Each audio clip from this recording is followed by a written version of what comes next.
We are charting the higher octave with a legendary post-punk band from Leeds, England, formed in 1981. I've got the March Violets. Thank you, guys. So good to have Hey, you how you guys on the doing? show. Yes. Thank you Thank you for for having us. thank you for accommodating this interviews. I know you're now in the US and you're about to start your US tour. So I know what it's like to be in the middle of a tour and then you're gonna start a tour and you have to do an interview and you're gonna look at the time difference and all that. But thank you very much. I really appreciate it. Well, when I saw that you My guys pleasure. were back, you formed again and you're back on, I'm like, wow, cool. I was getting worried there, like everybody was like they're not playing anymore or they pass or whatever it may be. And I'm like, Yeah, not all of us make it this far. So No, it's again we another regret that. reason why we're out there on the road, because it's like, let's go out dancing, let's go out having a good time and making a great noise. yeah, especially you guys. You guys are like one of the original, what do you call it, drum machine band, I guess you could call it. I don't know how would Uh-huh. you call that? Yeah. Yeah, Yeah, drum well, machine band. Yeah, yeah, One of that the way. lead. Yeah, one of the Yeah. Leeds drum machine bands. Yeah, and I recall that because it's a lot of the young kids now they wouldn't understand that because right now computer is like computer, right? You got all different types of machines now that they're used to make music. But you well, guys I mean that's the thing about the early 80s, is that we were at the forefront of the brand new tech. When the absolutely. drum machines were coming in, it's like the idea that we weren't using a physical live drummer was really radical. Uh-huh. Yeah. And you guys had a name for your little drum machine, right? It's Dr. Actually Rhythm. we didn't. Dr. Rhythm was the actual name that was written on the Yeah, drum right, machine. right, It was right. the Boss Right. DR55. We didn't yeah, we kind of missed that one, didn't we? That we missed that trick because Von chose to do that. Yeah. Get Yeah, it I know the nailed Sisters of it. Mercy had the Dr. Avalanche, Yeah. whatever it's called. I know it's I think it's a brand. What was the brand called? Dr. Rhythm. It was a Boss. It was a Boss Boss, yeah, Boss, right, DR55. right. Yeah, yeah. Yeah, so you guys were like, "Oh man," and you're even from the same place, Leeds. So, Yeah. And wow. we were, I mean, our first two sort of like our first EP and single were on Merciful Release. We were sort of like, really, we were on the same label as the Sisters to begin with as well. So it was all really close. I know Tom, you were the original member and so Rosie too, right? Yeah. Uh-huh. Okay, so I know you guys met at a university in Leeds. Is that correct? Yeah. Yeah, well, Yeah, I was at the university. You were at Jacob Kramer Art College, weren't you, Tom? that's right. Yeah, and Lawrence, the original bass player, was at the uni, and so was Simon. Simon, yeah. I mean, and Mm. again, it's been said before, but it's a reflection of how important the colleges were Mm-hmm. in the north of England, particularly for like bringing people together in an atmosphere of sort of like you were away from home, you were becoming yourself at the age of 18, 19, and you were sort of like suddenly surrounded by people who weren't from your hometown. And it was a creative melting pot. It was great. I wanted to, if you guys can just talk a little bit about how that all formed, how did the March Violet, like the whole concept of meeting in the university setting and then, having the mind, working for you and just creating this project. I This is, think well, Lawrence had gone down to Leeds, hadn't he, a year Yeah. before me, and he met Simon, and then I think he and you were involved, and then I came down, and once that was the idea, wasn't it? I come down and Yeah.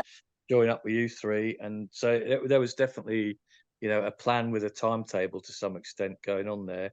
And me and Lawrence had been in bands together in Scotland, like punk, real scrappy post punk bands, a couple of them, and that's it was definitely like a plan. That's the reason that I didn't go to Leeds to go to Jacob Kramer. It was to get the band going. Yes, to be involved with that. And Jacob Kramer was the grant that paid my rent mhm. Yeah. the first Yeah. year.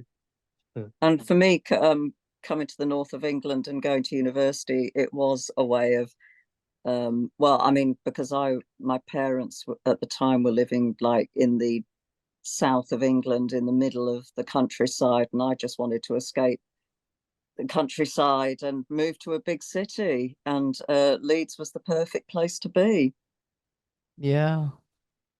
So I know that you guys, I would wonder like what happened to the March Violets, because it's been a while, right? I mean, I would, time went by. So I know you did your own thing. You kind of did. I know Rosie, you're a published author. You went to publish your Right. book and poetry and all that stuff, and I could see that going to the university and majoring in English. So is it in the medieval English literature or something? That was it, yeah. Yeah. And I've done various jobs over the years, but writing has always been at the core of what I do creatively. And I think the fact that I've been doing that, now that we're reformed and writing new songs and and having a really great time touring, I think one of the reasons that it works is because neither myself nor Tom actually stopped being creative in Hmm. between the 80s and now. It's a continuous thread running through our lives. And so we're not doing this as some kind of, oh hey, let's blow the dust off the musical instruments. This has been part of our lives forever. Yeah, and you're still continuing I mean, your logo is still like you still got that March Violet vibe, I guess you Yeah, bring it up. absolutely. Yeah, And that's been redesigned now that we're sort of this really strong trio with yeah, Matt here, yeah. Mat With Thorpe. Matt, I was gonna say Matt. I'm not looking at his name anymore because he's joined you on your things. I got to remember. Okay, Yeah. Matt. I don't want to leave Matt out, but I know Matt is a member of the band now, and you're the bass player, right, Matt? That's right. Yeah. And Yeah. singer. And Singer. male singer. Yeah. So He's got a really lovely growl. so how did you guys growly collaborate with yeah. Matt? Well, that sort of began. Matt's based in Manchester, in the north of England, the same as me, and I've always known Matt as a brilliant bassist and guitarist, and we were looking for a new bassist at the beginning of 24 because we worked in 23. We worked with the wonderful bassist William Faith, Mhm. but unfortunately he couldn't carry on into 24 because he's got his own band, the Bellwether Syndicate, and he just didn't have time. And we were looking for another bassist singer, and I didn't realize Matt was such a fantastic vocalist as well. So Matt is an amazing vocalist and bassist, and it was just like a match made in heaven. Yeah, Yeah, definitely. worked out so well. And Matt was actually in the band back in 2007. He played at our first major kind of reforming gig at Leeds Poly, wasn't it, in Yeah. 2007? Yeah.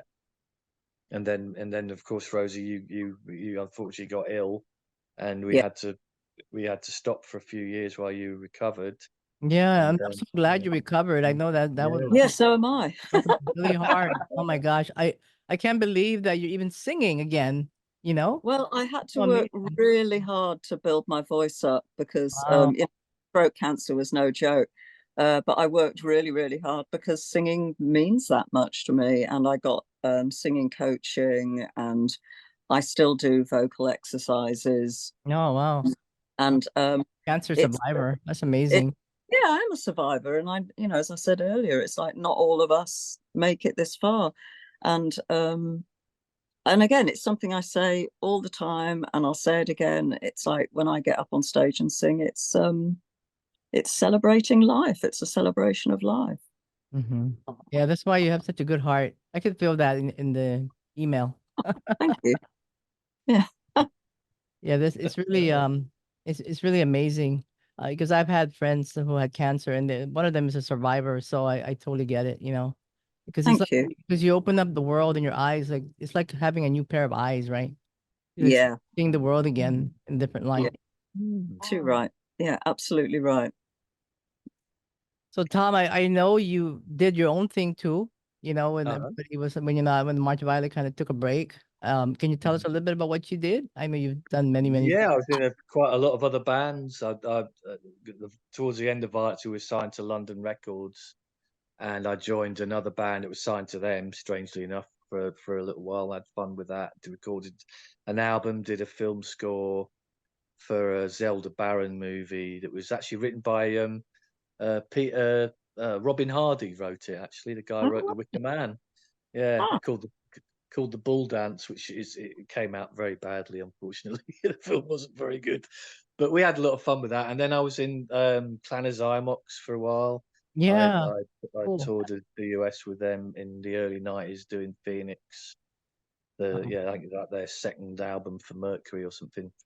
And after that, I mean, started to have children and started to do film scores. I spent a long time doing, maybe scored about 12 different movies, sort of indie horror and weird stuff. Yeah, and that And movie, then, what is that 80s movie that came out, or this 90s? Some Kind of Wonderful. Yeah, Yeah, Some Kind of towards the Wonderful. end. Yeah, towards the end of the Violets, John Hughes, the director, had sort of heard the single that we'd released in, I think it was '86. I can't remember now. I think so. And just wanted to use it for a scene in the movie that he had. And we went out and toured in the US, right at the end of the Violets, pretty much, with Flesh for Lula, who were also on the soundtrack. And had a great time. And then went on to record an album for London while we were still in New York for about 6 or 7 weeks, which didn't turn out quite so great as I expected, or it was just different to what I expected anyway. And called it a day, soon after that, for the first time. Yeah. And moved on and did a whole bunch of other stuff. And then, of course, throughout, the film score stuff, like the Violets was getting back together. Obviously 2007 we had the Homecoming gig, and then we kicked off again 2010. And soon after that released Made Glorious, the double vinyl, well, now a double vinyl album. And then obviously, unfortunately, Simon had a stroke in 2016, and we sort of had to think about what we were going to do after that. Whether I think originally we just thought, yeah, that's probably it. But then, after about a couple of years of that, it was like, you know what, it'd be really nice to cap it off at the very Yeah. least with a truly great record and a statement, and see what the rewards are from that, and see what people think. And it's been great reception, isn't it? It's been amazing. We've had Yeah, some wonderful believe it. reviews, and Yeah. playing the songs live. We've been trialing songs live on the recent UK and European leg of the tour, and the new songs have been going down really well, and we're very much looking forward to premiering them in the US Yeah, you're just over the Oh, next few months. exciting. Yeah.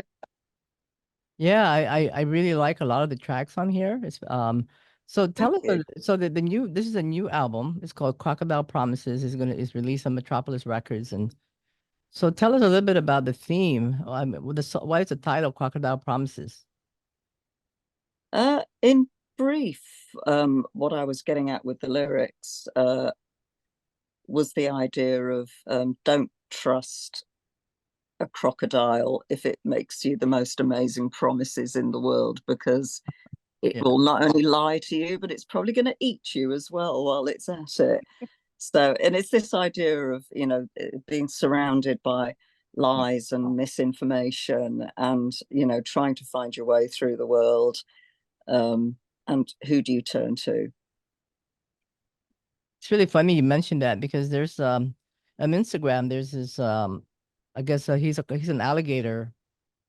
He takes care of alligators, not Ah, crocodiles, alligators, and he always says, you don't trust them, you don't do this, you don't that. And that's so funny, because exactly what you're saying. yeah, You can't trust them, even though you train them, you yeah, they'll snap at you. yeah. Yeah. They'll take your leg off because they're alligators, because they're That's crocodiles. what It's they it's do. Isn't it? oh, That's what they do. Yeah. Oh, yeah. Well, how was the concept of this? I know you have I love a lot of the songs in here. Kraken Awakens, I love that one as well. Immortality. Thank you. Thank you very much. It's really brilliant. One of the other things we're noticing in the reviews and people we've been speaking to is how different people have got their own favorites off the album. And that's just an amazing thing that like people are loving the album as a whole. But it's great when you hear, oh, this is my favorite track, or this one speaks to me the most. That's an amazing feeling to have in a band, that people have already got their own favorites. That's just Well, fantastic. it's kind of like the first time you hear it, and if you like it, that's how I see it. Yeah. And you could actually listen to it several times, and then you say, "Oh, wow, I like that one too." After several, but after like the one or two listen, right? Yeah. You like it. That means it's good. It has a great beat, and I can totally dig it. So Yeah. so this album it's released already, right? Is that right? Yeah, it I was think it's released on the 19th of July. okay, the 19th of July, and this is why you're touring the U.S. and I know you're going to be touring. So where are you? Where are you now? Georgia. Yeah. Athens, Georgia. Okay. Yeah, home of B-52s and REM. Oh yeah. And Tom Ashton. And Tom Ashton, yeah. Oh, just where you 22 live? years now, yeah. Oh, you live over here. Oh, cool. Oh, Athens, yeah, I live here. Athens, Yeah. Georgia. And our first dates, in a couple of days, we're going to be in Florida. We've got 3 dates in Where the Florida, alligators are. where all the alligators are, yes. Right. Might see one. And then And then we're going to be going up through North Carolina via New York for Murder of Crows Festival, then Boston, then going up into Canada for a couple of dates. Well, 3 dates in Canada, actually. Toronto, Montreal, Vancouver. Oh no, hang on, wait a minute. I'm getting That'll be getting next up, yeah. that's I'm getting really confused because Couple. we're also we're kind of doing the East Coast and the South in September and August now, and then we're going to be coming back and doing the West Coast in October, November. Yeah, Middle and West, Texas gets a look in October. All the all the dates are on our website, which is helpfully called marchvioletspand.com. Yeah. So Rosie, I know you're also a cabaret performer. Yeah, I Rosie don't the do so Ghosty. much of that now, just because the March Violets is taking up so much time, and so is the novel writing. But yeah, I have performed a lot as a cabaret performer in the intervening years, which is a lot of fun. Rosie Lugosi, the Vampire Queen. That's the one. So cool. I love that Rosie Lugosi. I love how that flows. Yeah, Good. it was a nickname that was given to me by an ex, and it stuck. So when you guys are not performing, I know Rosie, you must be you're probably. I want to talk a little bit about your novels because you are a published author, I am. and you have, as I can see here, some awards. Yes, I've had some really nice recognition for my writing. I might as well do a plug. My most recent novel, which came out a couple of months ago, is called The Fates, and it's a retelling of the Greek myth of the Fates. And I really enjoyed writing it, and a lot of people are really enjoying reading it. Yeah, I need to go get the book. I think it's available pretty much worldwide. Yeah, I'm gonna do that. And then the Palace of Curiosities, is that the one that won an award? Yes, that won a novel prize in the UK. In fact, it won a few awards in the UK, which was really nice. And that was set in a circus in the 1850s, featuring some very unusual performers. Oh, so when you guys are about to perform, do you guys have any kind of ritual that you have to before you go out to perform at a live show? We don't, do we really? I guess we just have a nice little chat. Pretty much. Like meditation or something like that, or just some people practice, I guess. Guitarists, some guitarists practice. I don't know. Yeah, I warm up on the bass and drink a lot of water before I go on stage. And as a consequence, I go for a pee quite a lot. I don't really have rituals in particular. I I eat before I go on stage because I've got the world's most phenomenal appetite, and if I don't eat something before I go on stage, I'll just faint on stage. So I like to eat something. Yeah. Yeah, it's, I mean, even for me, when I watch a concert, I mean, I have to eat because you stand there for so long. Yeah, Sometimes you stand for like 5 hours. I yeah. mean, The energy, it's like the energy from performing on stage and keeping the energy up. It might not be a lot from where people are standing, like, we're on stage for an hour and a half, but wow, it just feels like there's an entire day's work Oh, in the it's energy. hard work. Yeah, it's Yeah, hard it's work. You it's don't great. I realise wouldn't at do the anything time. else, but it's a day's Yeah. work on stage, even if it's only an hour and a half. yeah. Do you think the culture, the I guess the goth culture, back then, there was no such thing as goth, it was called death rock. I don't know what it was in England, It but was for just music, really. That punk. I mean, punk was yeah, Punk, probably what we'd all been post-punk, listening to. We'd goth, obviously post-punk. I go, it just hadn't been called that at that point. But we were yeah, listening to a lot of Joy Division and Bauhaus and yeah, Magazine and yeah, it Buzzcocks wasn't called and goth all back then, back in the 80s here, it was called, they called it death rock. that. yeah. I mean, Yeah. maybe it's different in different countries and different states, but goth came a little bit later, the word itself, Yeah. I mean, gothic architecture, gothic cathedrals, I mean, that's a different thing, right? And maybe it does come from that also, but just the word used, the usage of the goth word, Mm. Well, I mean, I was I was really into horror movies, really into, all, call it gothic art, but just, the visuals, people like Ridley Scott, who sort of like coined that whole modern look of James Cameron, Terminator, all that kind of neo cyberpunky stuff as well. It's all kind of, that was what we were. I think Alien was like gothic, wasn't it, in a oh yeah, way? yeah, But it was, it's very good. Complete gothic, and that but was that's what was 1979. kind of Yeah, in the fabric that we had yeah, kind of grown up with at that time, and it just kind of, it all felt very new.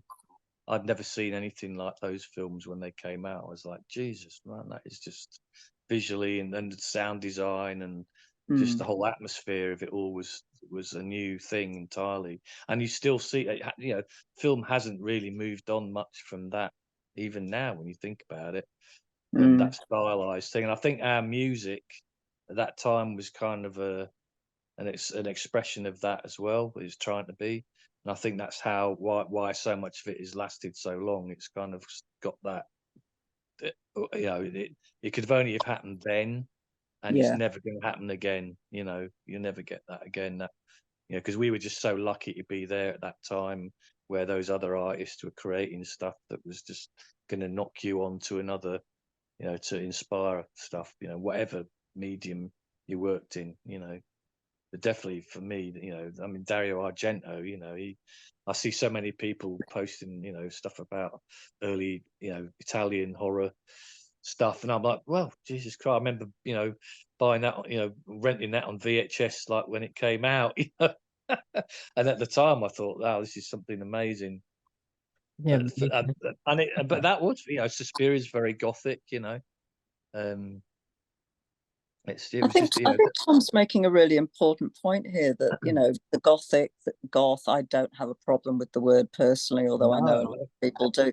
But I think one of the reasons why it's a scene that hasn't died and isn't showing any signs of dying is because it does have really deep roots in oh yeah, sort of the psyche and in culture. The idea of exploring the underbelly, the dark geography of the human psyche. It's reaching way back into something very atavistic. hmm We, and particularly at the moment, we're living in dark times, and eh, we're in the right place at the right time again to be exploring that. yeah. You yeah. know, you're right about that. It's not dying at Mm, all. I mm. mean, some people would say, yo, but the scene is kind of like, but the scene goes in and out. Yeah, But sure. it's also been People, taken on and has been highly influential. stylistically, you know. I mean, there are so many Facebook groups, goth related, or industrial, whatever it may be. There's so many out there now.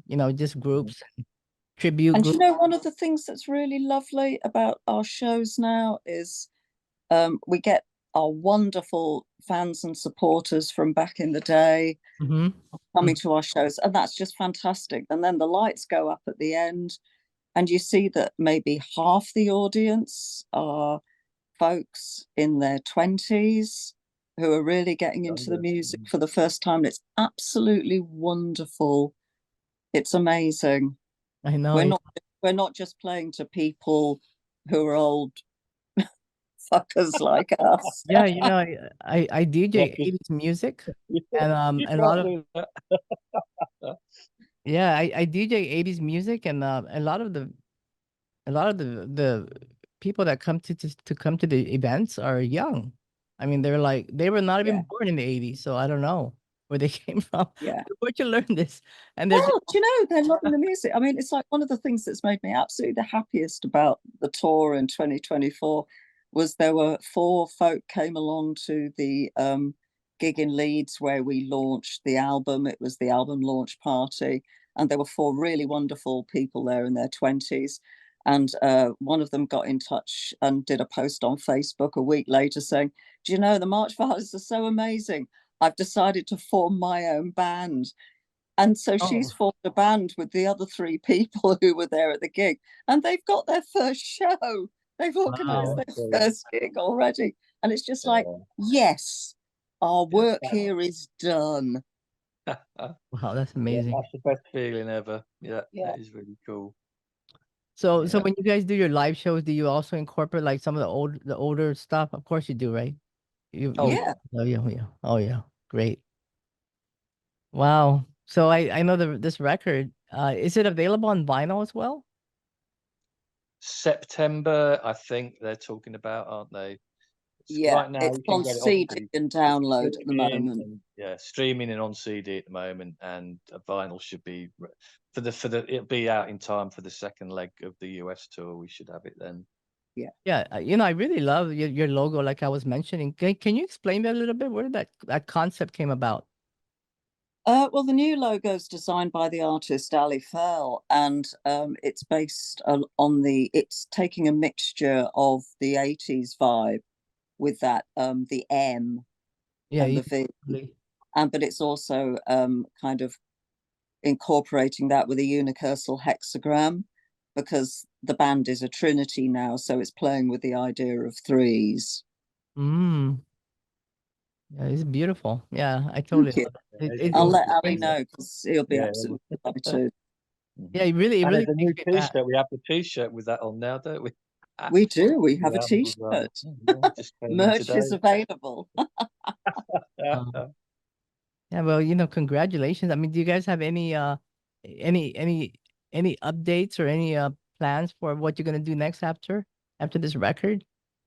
Well, we'd like to come to Hawaii. Yeah. Have you guys been to Hawaii? No, I've never been. I'd love to go. Yeah, we have a lot of definitely a lot cabaret. Yeah, well, give me a call and we'll sort something out. Well, we are very close to Los Angeles, San Francisco. I know you guys are going there, but yeah, maybe well, I'm sure you'll be touring again. Yes, we will. We're not stopping. Will. Maybe, if we ever manage to get out towards, Australia, Japan, New Zealand, try and get out that way, then Hawaii is a stop on the way, isn't it? It's one way of getting there. Yeah, let me know. Yeah. Yeah, we will. You never know, maybe 2025. Yeah. Then the next album. Yeah, we're starting to write that already.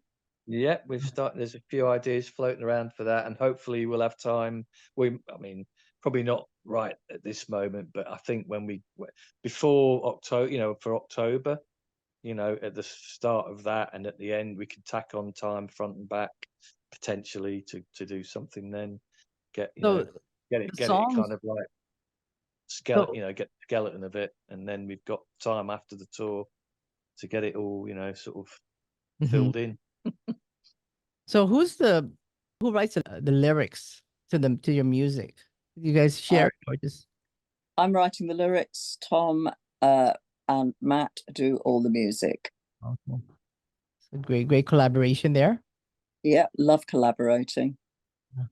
And it looks like you really work together We do. Oh, with yeah. Matt, also with Matt, who's been quiet.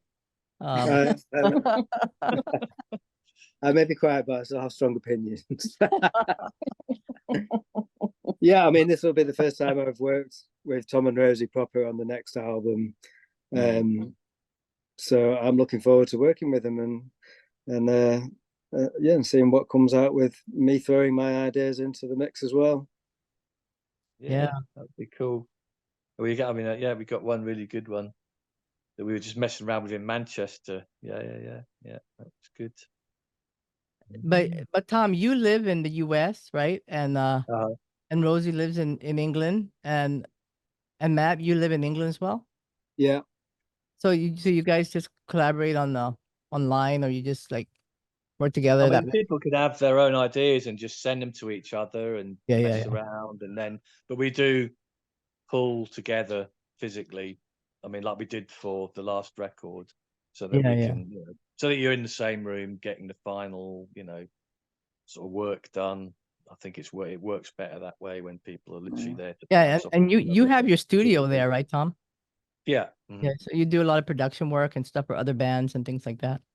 Up until about a year and a half ago, because it just got so busy with this. I did I recorded and mixed and mastered the Violets album here, and I recorded the first two Vision video albums and mixed those, and Tears for the Dying. I just did a little mastering job for Asia. I'd recorded like 3 of her albums, and also remember Pylon? I don't know if you remember that band from Athens back in the late 70s, were a fantastic post-punk band.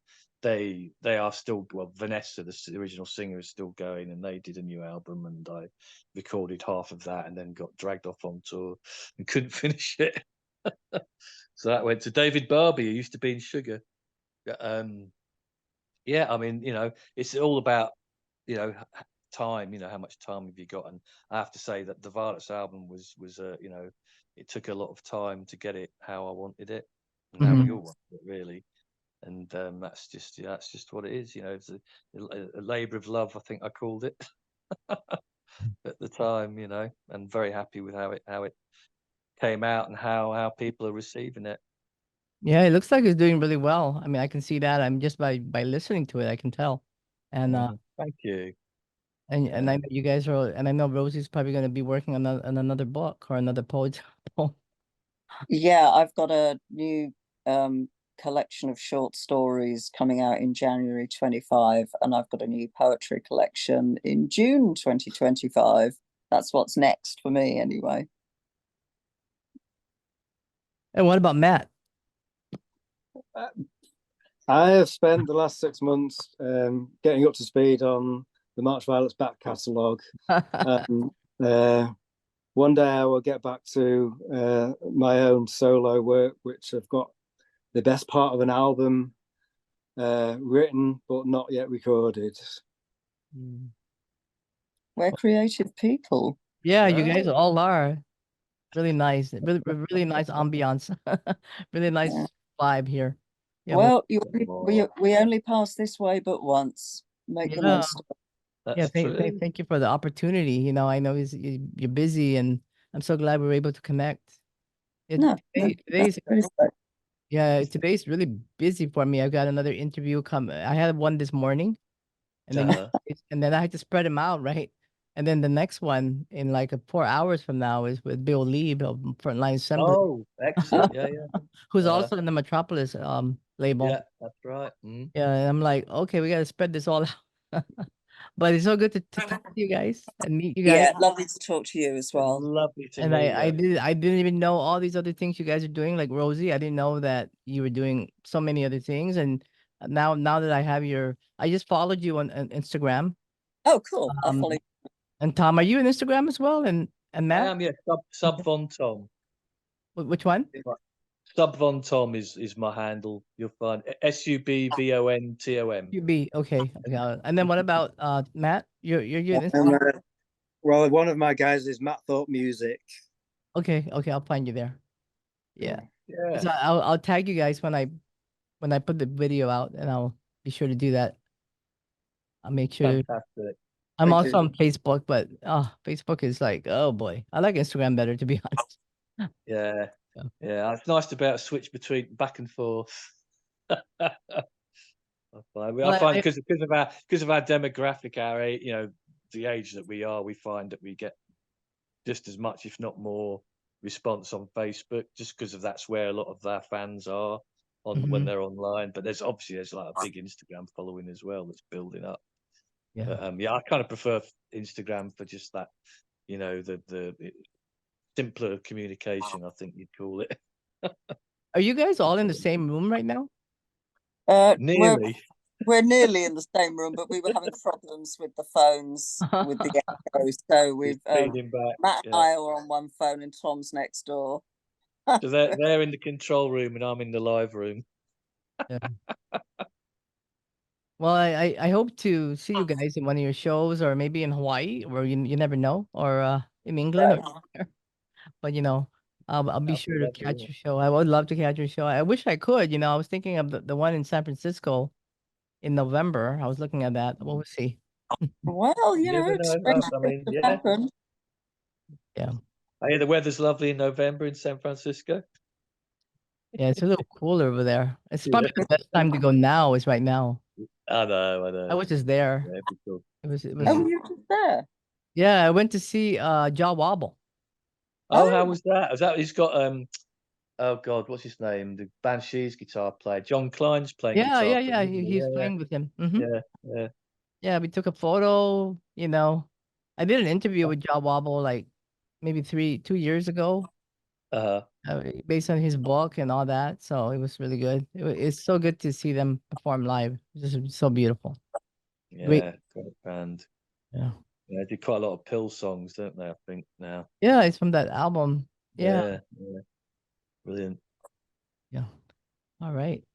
Well, is there anything else? Just good luck with your tour. Thank you. Thank you so much. We're really looking forward to getting out and showing it off to America for the first time in 10 years, 9 years, I think. Yeah, I think it is. It really is. Yeah, no, I think it's gonna be good. I mean, a lot of people when they see a band that they haven't seen in so long, like, oh my God, I gotta go. Yeah. It's just like that's just the way. Even in Hawaii. Maybe we can get over there next year. You never know. Yeah. Yeah, like a vacation thing. I always say this is a vacation island for the goth people. All right. Well, anyway, thank you so much for being on the show, and I'll be sure to put the link. I know people want to find look. Of course, this is going to be released. It's released on Metropolis Records, but you also do have a web Bandcamp page and your own page website. For March Violet. I'll put that in the link. That'd be fab. Yeah. The March Violets Facebook page is March Violets Band. So make sure you use that one. Well, I can email the proper links. Yeah. Okay. On the email we've been sharing, so I'll send you the links to legit sites, because there are some. You know what it's like online. There are some sites that just aren't legit. Oh yeah. I know. Yeah. So I'll send you the links to the right places. Okay. Yep. Lovely. Well, thank you so much for this interview. I really appreciate that the time. And good luck with your tour. So much. Okay. All the very best. Have a lovely time in Hawaii. Have a good time touring. See you guys. Thank you. Bye-bye. Bye. Thanks so much. Bye. Bye.